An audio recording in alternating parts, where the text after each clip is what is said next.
Let's go into some tech now. We're gonna kind of leave it in the music sense. It's how you listen to music, or possibly watch movies, whatever. We're doing a tech review on the Audio-Technica headphones that you can see right here. Yes. These are Audio-Technica's M50X. They're studio monitor headphones, so they're not specific for anything but more for studio editing, recording. This will catch most of the little things that you are picky about, but also they're great for music. They're pretty evened out, but they do have a bit of a punch and bass, which is really cool. You can tell they're pretty well made. They're not. They don't look cheap. They don't look cheap, and they're not. Technically, they're not cheap, but for what they are and for what other companies charge, they are kind of cheap. You can see it's faux leather. It gets pretty stretchy. They do feel pretty comfortable in the head. After a certain amount of time, it does get a little tight on your head, but no big complaints about it. Detachable cable, which is really awesome, just in case your cable is broken. It comes with 3, so which is also badass. Comes with a corded curly corded cable. Yeah. And then another 6-foot cable, and then a regular 3-foot cable. Also with a 1/4-inch adapter and that nice little brown bag.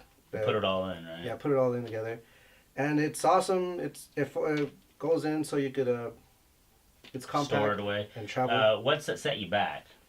The price 120 average. You can find them sometimes with a little bit cheaper. Sometimes they go up to like 150, depending on the season. And where could you find something like this? I found these on Amazon, and I do not regret getting them because they are awesome. They sound really cool. They get really loud if you use the DAC. They really don't break in. They don't break. They don't bust. So let's compare this to the top of the line headphones. What would you say is the top of the line headphones, and where do these stand on a scale of 1 to 10? Yeah, so the top of the line headphones are like the big headphones you see at Best Buy, Bose, Beats, JBLs. And those are all awesome, but they're really pricey. $300 plus, $200 And you used to have some Beats. I had some earbuds. I remember those in high school. Yeah, high school, when Beats was the whole big thing. Yeah. And I was just excited to get them. I was like, I got to go out and buy them. And I bought them, and I enjoyed them for the little bit of time I had, but since they were so new, they were still being made pretty cheap.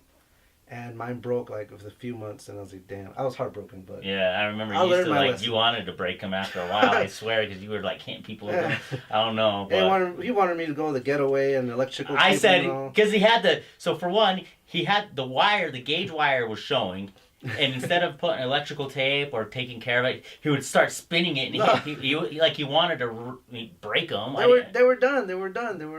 There were no more. Yeah, they're still $300 and whatever dollars. Yes.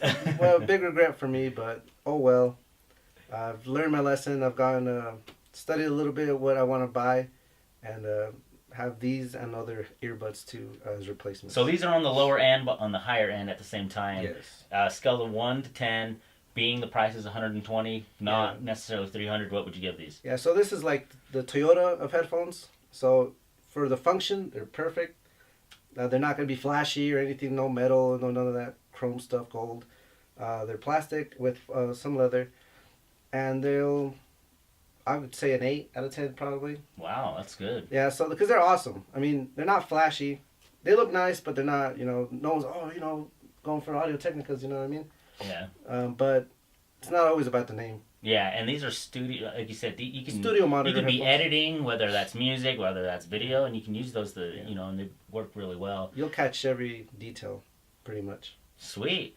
Well, I guess that's it for today's show. We're gonna have a lot more reviews on each show, like me and Eric do. We've done plenty so far. Yeah. So if you have any suggestions of what we should review next, let us know on our Facebook page by just messaging us. It's all it takes at Media Crossover. But go ahead and let's wrap the show up. So like Jesse said, follow us on Facebook at Media Crossover, and also on Twitter with Media_Crossover. And don't forget to always like and share our stuff, because that's what's really going to help us, right? Yeah. I mean, we did talk a little bit about how, following us in a different way by collecting the tab and hitting see our stuff first, because Facebook has this weird thing where, we could be sharing as much things as we want and you won't see it because I don't know. Facebook does some weird stuff. So go ahead and hit the C first thing. That way you can keep updated with us. But until then, I'm Jesse Valdez. And I'm Erick Matoes.